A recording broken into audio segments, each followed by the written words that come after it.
অস্ট্রেলিয়ার সিডনির বন্ডায় সমুদ্র সৈকতে ভয়াবহ বন্দুক হামলার ঘটনায় দুই হামলাকারীর একজন ভারতীয় নাগরিক বলে নিশ্চিত করেছে ভারতীয় পুলিশ। তিনি তেলেঙ্গানার হায়দ্রাবাদের বাসিন্দা সাজিদ আকরাম। প্রায় ৩ দশক আগে অস্ট্রেলিয়া বসবাস শুরু করলেও তার কাছে এখনও ভারতীয় পাসপোর্ট রয়েছে বলে জানিয়েছে সংশ্লিষ্ট কর্তৃপক্ষ।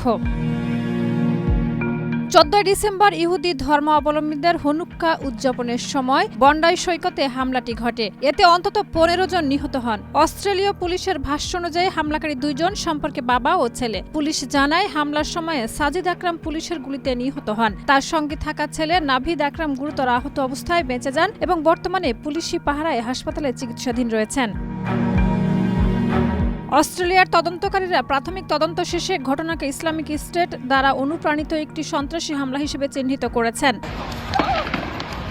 তেলেঙ্গানার পুলিশ জানায় সাজিদ আকরাম ১৯৯৮ সালে ছাত্র ভিসায় অস্ট্রেলিয়া যান। তিনি হায়দ্রাবাদে বাণিজ্য স্নাতক সম্পন্ন করেন এবং প্রায় ২৭ বছর অস্ট্রেলিয়ায় বসবাস করলেও ভারতের পরিবারের সঙ্গে তার যোগাযোগ ছিল সীমিত। পুলিশের দাবি, তার কথিত মৌলবাদী প্রবণতার সঙ্গে ভারতের কোনো কার্যকর বা আদর্শিক যোগসূত্র পাওয়া যায়নি।